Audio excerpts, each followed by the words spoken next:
आज 2025 में हम एक ऐसे फैसले पर बात कर रहे हैं जिसके 6 साल पूरे हो गए हैं। एक ऐसा फैसला जिसने पूरे देश का ध्यान अपनी ओर खींचा था। अगस्त 2019 में एक 70 साल पुरानी कानूनी व्यवस्था, जिसे हम सब अनुच्छेद 370 के नाम से जानते थे, उसे हटा दिया गया। हमारे पास जो स्रोत सामग्री है वो इसे एक ऐतिहासिक फैसला बताती है। और ये सिर्फ एक कानूनी बदलाव नहीं था, ये एक बहुत बड़े सामाजिक, आर्थिक और राजनीतिक बदलाव की एक शुरुआत थी।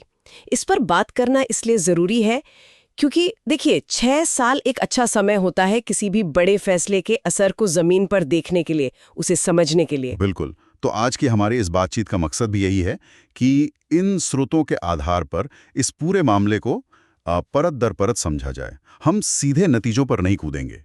पहले हम ये समझने की कोशिश करेंगे कि ये अनुच्छेद 370 आखिर था क्या। फिर इन दस्तावेजों के मुताबिक इसे हटाने के पीछे तर्क क्या दिए गए, और आखिर में सबसे अहम सवाल, पिछले 6 सालों में जमीन पर बदला क्या है। चलिए यहीं से शुरू करते हैं। ये एक बहुत अच्छा ढांचा है। तो पहले सवाल पर आते हैं, अनुच्छेद 370 था क्या? देखिए, अगर सीधे और सरल शब्दों में कहूं तो ये भारतीय संविधान का एक अस्थायी प्रावधान था जिसने जम्मू कश्मीर को एक विशेष स्वायत्त दर्जा दिया हुआ था। इसका मतलब ये था कि राज्य का अपना संविधान था, अपना झंडा था और अपने कानून बनाने का अधिकार भी था। अच्छा, यानी कि भारत के दूसरे राज्यों से ये बिल्कुल अलग था। तो क्या इसका मतलब ये हुआ कि संसद में पास हुए कानून वहां सीधे लागू नहीं होते थे? ज्यादातर मामलों में हाँ, बिल्कुल। रक्षा, विदेश मामले और संचार, इनको छोड़कर बाकी किसी भी विषय पर भारतीय संसद का कानून लागू करने के लिए राज्य सरकार की सहमति जरूरी होती थी। और इसी वजह से वहां नागरिकता, संपत्ति के मालिकाना हक, यहां तक कि मौलिक अधिकारों से जुड़े कानून भी भारत के बाकी हिस्सों से अलग थे। ये एक तरह की, क्या कहते हैं, एक दोहरी व्यवस्था थी जो 70 सालों तक चली। ठीक है, तो ये तो हुई इसकी परिभाषा। अब दूसरे सवाल पे आते हैं जो कि बहुत महत्वपूर्ण है। अगर ये व्यवस्था 70 सालों से चल रही थी तो हमारे स्रोत इसे हटाने के पीछे मुख्य वजहें क्या बताते हैं? क्या तर्क दिए गए थे? इन रिपोर्ट्स को अगर हम देखें तो इसमें कई तर्क सामने आते हैं। सबसे पहला और बड़ा तर्क था पूर्ण एकीकरण का। मतलब इसके समर्थकों का मानना था कि अनुच्छेद 370 देश के साथ जम्मू कश्मीर के पूर्ण एकीकरण में एक मनोवैज्ञानिक और कानूनी बाधा था। एक देश एक संविधान का जो विचार है वो इसी तर्क का आधार था। और आर्थिक तौर पर भी क्या कोई तर्क दिया गया था? क्योंकि ये बात भी काफी उठती थी। हाँ, और ये बहुत मजबूत तर्क था। स्रोतों के मुताबिक संपत्ति से जुड़े जो विशेष कानून थे उनकी वजह से राज्य के बाहर से कोई भी व्यक्ति या कंपनी वहां जमीन नहीं खरीद सकती थी। और ऐसा माना गया कि इस वजह से बड़े पैमाने पर निजी निवेश नहीं आ पा रहा था, जिससे औद्योगिक विकास रुका हुआ था और रोजगार के अवसर भी सीमित थे। तो तर्क ये दिया गया कि इसे हटाने से आर्थिक विकास के नए दरवाजे खुलेंगे। ये एक दिलचस्प बात है। तो एकीकरण और आर्थिक विकास, क्या कोई और भी पहलू था? बिल्कुल, एक और पहलू था कानूनों के समान आवेदन का।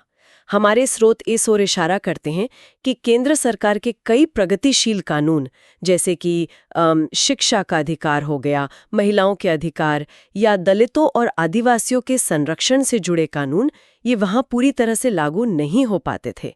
तो तर्क ये था कि अनुच्छेद 370 की वजह से वहां के नागरिक इन अधिकारों से वंचित रह जाते थे। और आखिर में सुरक्षा और अलगाववाद का मुद्दा भी था। स्रोतों के अनुसार यह महसूस किया गया कि ये विशेष दर्जा अलगाववादी भावनाओं को कहीं न कहीं हवा देता है और क्षेत्र में अस्थिरता का एक बड़ा कारण है। तो ये थे वो तर्क जो इस फैसले के पीछे थे।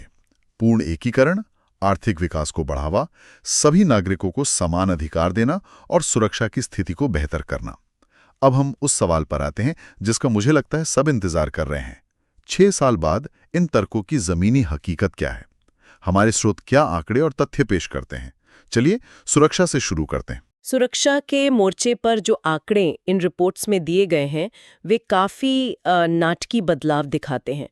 सबसे चौंकाने वाला आंकड़ा पथराव की घटनाओं से जुड़ा है। एक समय था जब ये रोज की बात थी, लेकिन अब इन घटनाओं में 90% से ज्यादा की कमी आई है। 90%? ये एक बहुत बड़ी संख्या है। ये सिर्फ एक आंकड़ा नहीं है, इसका सीधा मतलब है कि सड़कों पर, बाजारों में, आम लोगों की जिंदगी में एक स्थिरता आई है। लेकिन यहां मेरा एक सवाल है, क्या हमारे स्रोत इस पर भी कुछ रोशनी डालते हैं कि ये इतना बड़ा बदलाव हासिल कैसे हुआ? मतलब क्या ये सिर्फ प्रशासनिक सख्ती का नतीजा है या इसके पीछे कोई सामाजिक बदलाव भी है? ये एक बहुत जरूरी सवाल है। स्रोत बताते हैं कि ये एक बहुआयामी रणनीति का नतीजा है। एक तरफ सुरक्षा बलों की मजबूत कार्रवाई है, लेकिन साथ ही इन रिपोर्ट्स में युवाओं के लिए मतलब सकारात्मक जुड़ाव के अवसर पैदा करने पर भी जोर दिया गया है। जब युवाओं को खेल, शिक्षा और रोजगार के नए रास्ते दिखते हैं, तो उनकी ऊर्जा को एक सही दिशा मिलती है। तो ये सिर्फ सख्ती नहीं बल्कि अवसरों का विस्तार भी है। और इसके साथ ही आतंकवादी घटनाओं में भी काफी कमी दर्ज की गई है, जिससे प्रशासन का ध्यान अब सुरक्षा के साथ साथ विकास पर भी केंद्रित हो पाया है। और जब सुरक्षा का माहौल बनता है तो उसका सीधा असर अर्थव्यवस्था पर दिखता है। पर्यटन के जो आंकड़े हमारे पास हैं वे तो अविश्वसनीय लगते हैं। 2.5 करोड़ से ज्यादा पर्यटक, ये संख्या अपने आप में एक कहानी कहती है। बिल्कुल कहती हैं। और 2.5 करोड़ पर्यटकों का मतलब सिर्फ होटल और टैक्सी वालों की कमाई नहीं है। इसका असर एक पूरी सप्लाई चेन पर पड़ता है। हमारे स्रोत ये भी बताते हैं कि इसका एक बड़ा असर उन पारंपरिक उद्योगों पर पड़ा जो खत्म होने की कगार पर थे, जैसे जो कारीगर, शॉल बनाने वाले या लकड़ी का काम करने वाले, जो पहले खरीदारों के लिए तरसते थे, अब उन्हें एक सीधा और बड़ा बाजार मिल रहा है। तो ये सिर्फ अर्थव्यवस्था का पुनरुद्धार नहीं है, ये एक तरह से सांस्कृतिक विरासत का भी संरक्षण बन गया है। ये एक दिलचस्प नजरिया है। मैंने इसे इस तरह सांस्कृतिक संरक्षण के तौर पर नहीं देखा था। और निवेश का क्या? क्या सिर्फ पर्यटक ही आ रहे हैं या कंपनियां भी भरोसा जता रही हैं? इन दस्तावेजों के मुताबिक 3,000 करोड़ रुपए से ज्यादा के निवेश प्रस्ताव आए हैं। और ये सिर्फ कागज पर नहीं है, कई प्रोजेक्ट्स पर जमीन पर काम भी शुरू हो गया है। ये निजी क्षेत्र के भरोसे का एक बहुत बड़ा संकेत है। और एक और बात जो इन स्रोतों में बार बार सामने आती है, वो है बॉलीवुड की वापसी। छोटा सा बदलाव लग सकता है, लेकिन इसका एक मनोवैज्ञानिक असर होता है ना। जब लोग पर्दे पर किसी जगह की खूबसूरती देखते हैं तो उस जगह को लेकर उनकी धारणा बदलती है। ये एक तरह का सॉफ्ट पावर है जो नकारात्मक खबरों के चक्र को तोड़ने में मदद करता है। आपने बिल्कुल सही शब्द इस्तेमाल किया, सॉफ्ट पावर। जब किसी जगह पर फिल्मों की शूटिंग शुरू होती है तो ये दुनिया को एक संदेश देता है कि यहाँ हालात सामान्य हो रहे हैं, कि यहाँ रचनात्मकता और कला के लिए जगह है। ये किसी भी समाज के स्वस्थ होने की निशानी है। ये सिर्फ पैसों का आना नहीं है, ये सामान्य स्थिति की बहाली का एक सांस्कृतिक प्रतीक है। और ये बदलाव सिर्फ पर्यटन और निवेश तक ही सीमित नहीं है। हमारे स्रोतों में नए बुनियादी ढांचे का भी जिक्र है, जैसे नए कॉलेज और अस्पताल। हाँ, और ये लंबी अवधि के विकास के लिए बहुत महत्वपूर्ण है। नए कॉलेज खुलने का मतलब है कि स्थानीय युवाओं को बेहतर और आधुनिक शिक्षा के लिए बाहर जाने की जरूरत कम पड़ेगी। वे अपने ही क्षेत्र के विकास में योगदान दे पाएंगे। नए अस्पताल का मतलब है बेहतर स्वास्थ्य सुविधाएं, जो हर नागरिक का हक है।